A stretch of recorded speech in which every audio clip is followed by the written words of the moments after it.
I'm Ryan. I'm the head painter and artist at Counts Customs.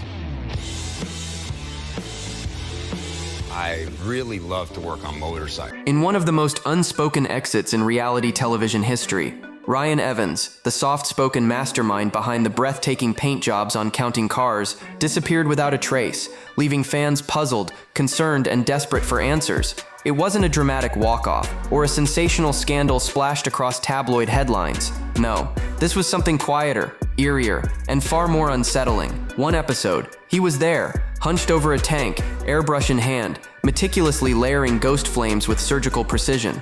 The next, he was gone. No farewell, no confessional, no send-off montage to honor nearly a decade of artistry. Just silence. For viewers who had followed him since the show's early seasons, who admired his focus, his calm, his raw dedication to the craft, it felt personal. Forums lit up. "Where's Ryan?" became the most common refrain under old clips, and fan pages were flooded with theories ranging from creative burnout to contract disputes, illness, or even a dramatic falling out with the show's lead, Danny the Count Coker.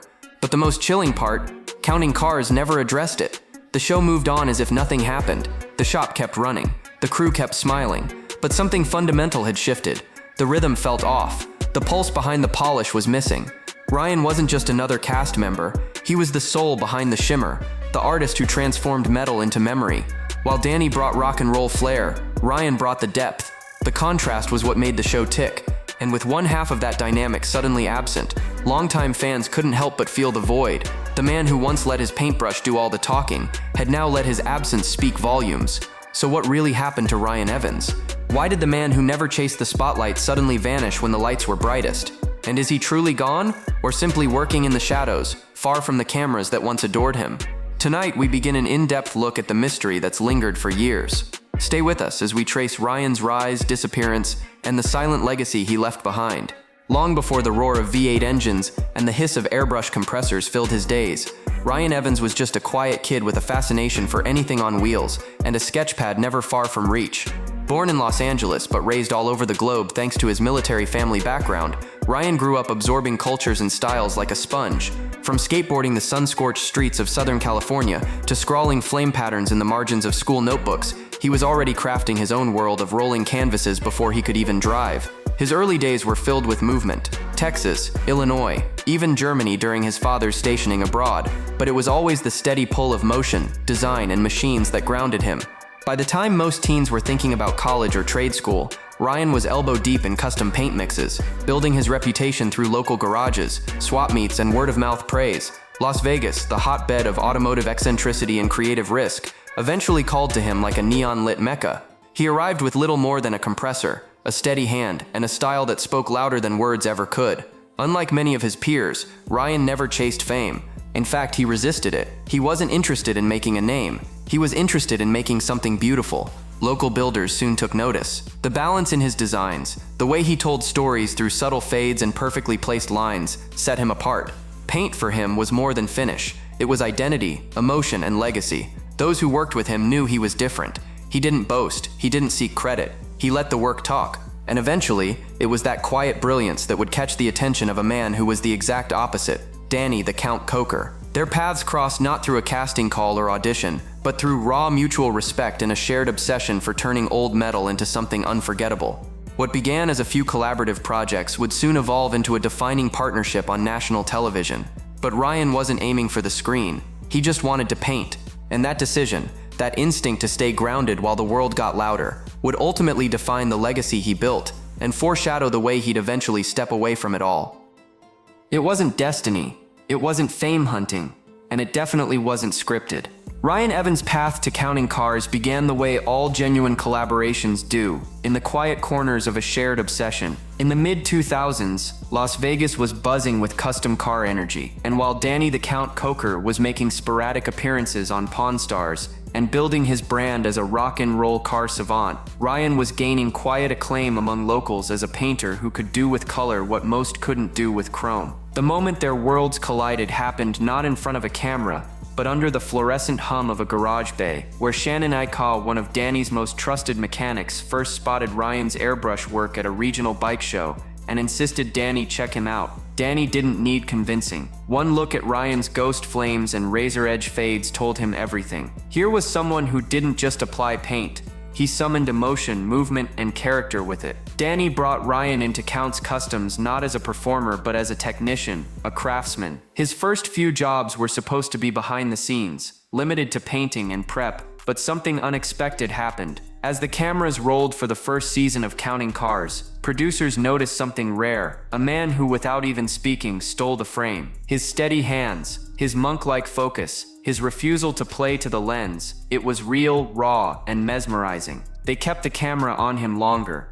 Audiences responded. Ryan didn't flash a TV smile or deliver zingers. He worked, and in that work, viewers found authenticity. As Danny strutted through negotiations with his signature shades and swagger, Ryan stayed in the back, quietly building masterpieces with his tools. The dynamic was electric, two opposing energies that together created magic. Slowly but surely, Ryan became more than just a name in the credits. He became a presence, not because he wanted to be, but because he couldn't help but be noticed when everything he touched turned into rolling art. That's how Ryan entered the world of television, without fanfare, without ego. He simply kept doing what he did best, turning sheet metal into stories. But what neither he nor the producers knew was that this authenticity, this refusal to compromise, would eventually clash with the very medium that brought him into the spotlight. When Counting Cars found its rhythm, it wasn't just because of the roaring engines or Danny Coker's rock star bravado. It was because of the quiet genius unfolding in the paint booth, where Ryan Evans transformed cold steel into rolling masterpieces. His work didn't scream for attention,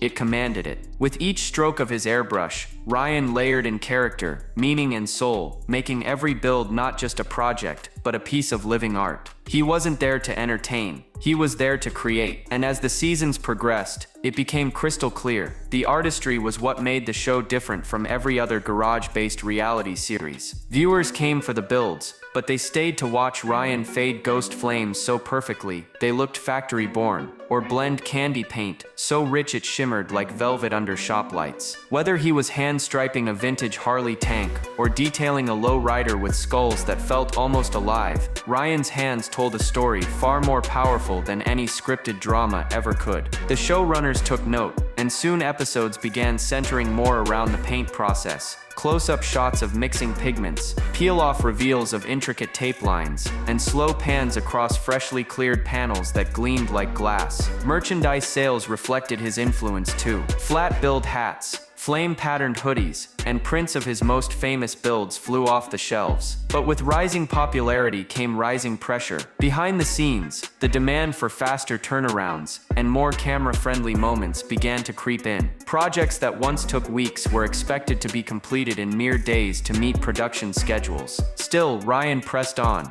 refusing to compromise his craft. And while others in the shop leaned into the fame, joking on camera, building personas, Ryan never changed. He remained the stoic artisan, focused solely on the work, even as the expectations around him became more chaotic. Fans noticed. They connected with him not because he tried to be relatable, but because he was real. His paint jobs weren't just finishes, they were signatures, testaments to patience, discipline, and emotion. But even masterpieces have a cost. And for Ryan, the price of staying true to his art in a world demanding speed and spectacle was beginning to feel unsustainable. The paint was still flawless, the design still legendary, but behind the booth door, the tension was starting to build. As Counting Cars surged in popularity, the very engine that powered its success, Ryan Evans' meticulous, soul-infused artistry, began grinding against the relentless gears of television production. In the early seasons, Ryan was granted the one thing every true artist needs: time. Time to reflect, experiment, revise, and perfect. But as the show became a hit, racking up seasons, syndication deals, and international audiences, the pace began to shift from creative to corporate. Where Ryan once had 2 to 3 weeks to finesse a single build, he was now being asked to finish in 5 days, sometimes less, with cameras rolling and deadlines breathing down his neck. Sources close to the production say the pressure became suffocating. Executives wanted tighter turnarounds, more drama, faster reveals, but Ryan didn't work like that. For him, painting was a meditative act, not a race. It was about emotion, detail, balance, not spectacle. He wasn't just layering pigment, he was layering meaning. And under this new pace, the meaning began to blur. On screen, the build still dazzled, but off screen, the process had become mechanical, industrialized, stripped of the intimacy that once made it fulfilling. Crew members reportedly noticed a change in Ryan's demeanor. He spoke less, smiled less, and often stayed late, long after the cameras had packed up, trying to salvage the integrity of each project. He never complained publicly. He never lashed out, but those who knew him say the signs were there, a quiet unraveling, not of his skills, but of his connection to the process. The final straw may have been a series of high-stakes builds in 2020, where deadlines were slashed, concepts were rushed, and Ryan was forced to make compromises he'd never made before. For a man who defined himself by precision and pride, this wasn't just frustrating, it was soul-crushing. And so, with no outburst, no on-screen meltdown, he did what he always did. He let his actions speak. He pulled back, he retreated from the camera, and eventually, without warning, he was gone. What the audience saw as entertainment had quietly become, for Ryan, a daily betrayal of the craft he loved. The studio may have still smelled like lacquer and fuel, but for Ryan Evans, the heart had gone missing, and he knew it was time to leave before he lost what made him great. When Ryan Evans disappeared from Counting Cars, there was no dramatic walk-off, no teary goodbye, no final shot of him removing his gloves and gazing back at the shop, just a jarring absence that felt more deafening than any exit monologue could have. Fans noticed instantly. The man whose steady hands and quiet mastery had become the soul of the show was suddenly nowhere to be seen. One week, he was airbrushing skulls onto a custom tank, and the next his workstation was his voice absent, his presence erased. What followed was an internet firestorm of speculation. Social media lit up with theories, some plausible, others outrageous. Had Ryan quit in protest over the show's direction? Had there been a fallout with Danny Coker over money or credit? Was he sick, burned out, blacklisted? The fact that neither the show nor the shop acknowledged his departure only fueled the fire. His Instagram, once filled with in-progress shots and candid shop moments, went radio silent. Appearances at trade shows stopped. No mentions from the cast. No tribute episodes, not even a brief statement to thank him for a decade of contributions. For a man who had helped build the visual identity of Counting Cars, the vacuum he left behind was deeply unsettling. Forums erupted with wild theories. Some claimed he had opened his own shop under a secret name. Others believed he'd moved out of state to live off-grid. A few even speculated darker possibilities, ranging from serious illness to being pushed out quietly by network execs. But the truth was murkier,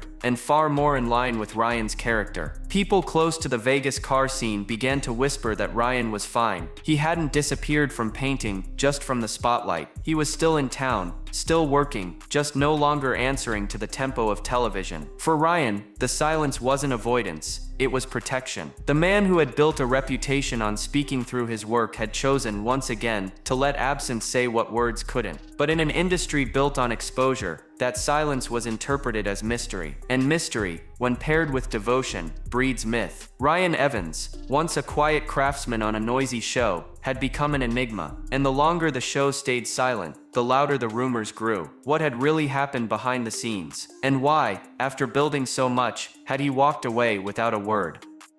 Despite the vacuum left by his disappearance from Counting Cars, real-world breadcrumbs began surfacing. Quiet but undeniable, revealing that Ryan Evans hadn't vanished at all. In fact, he was still doing what he loved, just no longer under the crushing spotlight of reality TV. While the rumors churned and fan forums speculated wildly, those paying closer attention started noticing signs of life from the elusive artist. In late 2023, a low-key TikTok video surfaced from a visitor to Counts Customs, capturing Ryan in the background of a paint bay, mask on, spray gun in hand, working like nothing had changed. No one addressed the sighting, but it spread quickly among die-hard fans, who took it as confirmation Ryan was still at the shop. Then, in March 2024, sharp-eyed viewers caught a blurred reflection of him in a YouTube walkthrough of the Counts Customs Museum, sparking another wave of online buzz. Still, he didn't speak, didn't post, didn't perform. But the biggest clue came later that year, when Ryan was listed as a guest demonstrator at the SEMA show,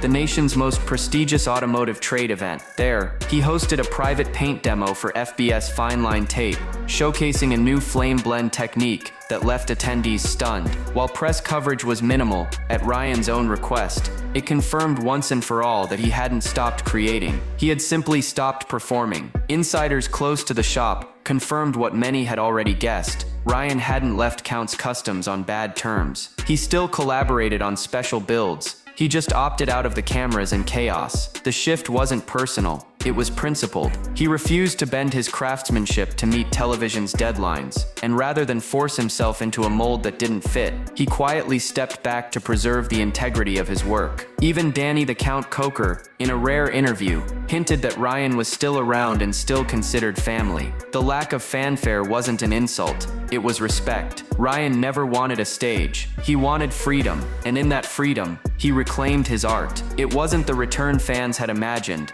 but it was real.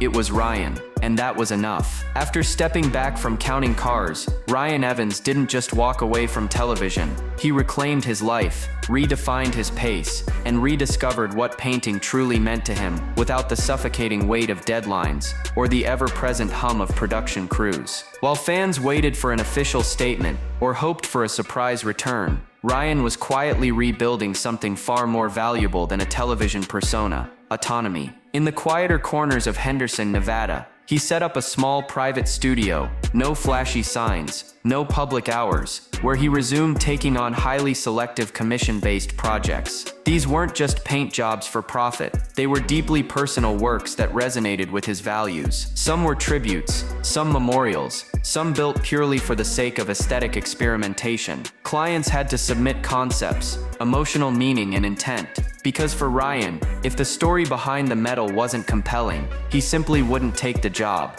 Former colleagues revealed that he also began mentoring young artists behind the scenes, hosting small workshops and one-on-one sessions where he shared techniques, philosophies, and the mental discipline required to survive as an artist in a commercialized world. His social media presence, though nearly dormant, occasionally offered glimpses into this new rhythm: a photo of a flake paint finish catching a sunset, a close-up of a precision line, revealing layers of texture, or a short clip of metallic hues bleeding into one another like watercolors on steel. No captions, no hashtags, just art, speaking for itself. Those lucky enough to meet him at small trade events describe him the same way they always have: approachable, focused, modest. He doesn't arrive with an entourage or chase photo ops. He stands by his work, listens more than he talks, and when he does speak, it's about the craft, not the fame. This version of Ryan isn't hiding. He's healing. He's thriving in an ecosystem built on passion, not pressure. Free from the constraints of television production, he now works by feel, not by clock. A single tank might take 2 weeks or 2 months, but when it's done, it's perfect, not for ratings, but for himself. He doesn't need applause to validate it. His reward is the silence of the shop, the hum of the airbrush, and the knowledge that he never sold out what mattered most: his integrity. When Ryan Evans quietly exited Counting Cars, the show kept rolling, but something beneath the surface felt undeniably different, as if the heartbeat of the shop had gone quiet. On paper, nothing seemed amiss. The engine still roared, the restorations kept coming, and Danny the Count Coker continued to swagger into the shop with sunglasses and charm. But longtime viewers sensed the shift almost immediately. While the crew maintained their energy and the show's structure stayed intact, the subtle balance that once defined Counting Cars began to fade. Ryan's presence had always provided a calm counterweight to the show's flashier personalities. Where Danny brought the heat, Ryan brought the cool. Where others joked and postured, Ryan focused and created. That balance gave the show depth. It made it more than just another car reality series. Without him, it began to lean heavier on deals, builds, and banter. While the intricate artistry of the paint booth, the slow, mesmerizing process of creation, was pushed to the background. Paint segments became shorter, surface level, and more about showing results than revealing process. A revolving door of new artists attempted to fill the void, but none stayed long, and none carried the same gravity. Fan forums erupted with commentary, some supportive, others disappointed. Many acknowledged the show's ongoing effort, but lamented the missing soul, the vanished stillness, the disappearance of the man who used to turn metal into meaning. As the seasons wore on, the contrast between the show's early identity and its later seasons grew starker. Earlier episodes took time with each build. They lingered on detail. They let viewers breathe. Post-Ryan, the pacing tightened, the edits quickened, and the art was often reduced to background footage. It wasn't that the show became bad, it simply became different. The emotional resonance, the storytelling through airbrush, the quiet pauses where Ryan stood alone with a project, those moments were gone. Even Danny, when asked in interviews about Ryan, never spoke with bitterness, only respect and reflection, offering praise without promises. And that silence spoke volumes. It was as if everyone involved had agreed to move forward, even as they carried the unspoken knowledge that something essential had been lost. The shop continued to thrive. The cars kept coming in and out, and the Count's brand stayed strong. But fans knew, and still know, that the show without Ryan Evans was like a masterpiece missing its signature. Functional, impressive, but never quite the same. In a media landscape obsessed with spectacle, Ryan Evans remains one of the few figures whose absence carries more weight than most reality stars' presence. And as fans continue to ask whether he'll ever return to television, the answer, though elusive, isn't entirely out of reach. While Ryan has never made a formal public statement about his exit from Counting Cars, subtle clues and off-the-record confirmations have kept hope alive. In a rare podcast appearance in early 2025, hosted by an independent custom paint influencer, Ryan was asked directly about coming back to TV. His response was measured, but telling if it allows the work to breathe. Maybe. That one word, maybe, was enough to reignite discussions across fan communities. Could there be a show that values patience over pace, detail over drama? For networks and streaming platforms eager to bank on authenticity, in a world of overproduced content, Ryan represents a unique opportunity, a return to substance, process, and quiet craftsmanship. Industry insiders have hinted that boutique production houses have already floated offers, documentary-style formats that would follow Ryan through full-length builds, uninterrupted, unscripted, unhurried. Nothing confirmed yet, but the demand is real. Meanwhile, Ryan continues to lead by example. His influence hasn't faded, it's multiplied. Young painters at trade shows name him as their primary inspiration, many citing old Counting Cars episodes as their first introduction to the art of automotive airbrushing. Specialty paint brands have noted a spike in interest for techniques Ryan helped popularize: candy fades, ghost skulls, marble swirls, and several have reportedly offered him brand ambassador roles, all of which he's declined, preferring to stay unaffiliated and free. Despite his low public profile, Ryan's legend only grows. His name still trends in fan forums. His old builds are still reposted, analyzed, and revered. And every so often, a cryptic new image appears on his mostly dormant social media, a close-up of a flawless blend, a polished chrome curve, a design so sharp it cuts through the noise. No caption, no hype, just proof that the fire hasn't gone out. If he returns, it will be on his terms. No fake deadlines, no manufactured drama, just the raw, honest pursuit of perfection. And if such a show ever finds its way to the screen, it won't just be a comeback, it will be a reckoning. A reminder that even in an age of viral clips and staged chaos, there's still a place and a massive audience for genuine mastery, quiet confidence, and the kind of storytelling that doesn't need words to speak volumes. In the end, Ryan Evans didn't need a grand farewell, a dramatic on-screen breakdown, or a triumphant return to solidify his place in automotive history. He had already etched his legacy into every gas tank, hood, and fender he ever touched. Long after his quiet departure from Counting Cars, his influence continues to ripple through the custom car world, like lacquer settling into perfection. What Ryan represents is rare, a figure who chose integrity over attention, process over performance, and peace over pressure. While most people in the spotlight double down when the cameras turn their way, Ryan stepped aside without complaint, preserving the soul of his craft even if it meant walking away from fame. His fans didn't just admire his work, they connected with his silence, his stillness, and his refusal to dilute his passion for the sake of a production schedule. He showed an entire generation of artists that greatness doesn't always need applause, and that stepping back can be more powerful than pushing forward. The culture he helped build at Count's Customs lives on, even if the show itself no longer airs new episodes. His designs are still circulated as templates. His airbrush techniques are studied in workshops and emulated in garages around the world, and his quiet departure is now taught as a lesson in self-respect, to protect your passion before the grind turns it into something hollow. For many viewers, Ryan wasn't just a favorite cast member, he was proof that authenticity still matters in a world driven by ratings. His departure left a gap not just in a television show, but in the collective heart of a fan base that valued precision, patience, and quiet pride. Even now, fans post tributes online, digital murals, old episode clips, tattoos of his signature flames, as if keeping the spirit of his work alive is a shared mission. And every so often, someone whispers the same question in a comment thread or forum post: do you think he'll come back? Whether he does or doesn't may not matter anymore. Because Ryan Evans already gave us something more lasting than another season. He gave us proof that passion doesn't have to shout, that legacy doesn't need limelight, and that walking away at the right time can be the most powerful stroke of all. His greatest masterpiece might not be a build or a bike, but the quiet choice to honor his art above everything else. And in an industry where ego often drives the engine, Ryan proved that sometimes, the best way to be remembered is to disappear.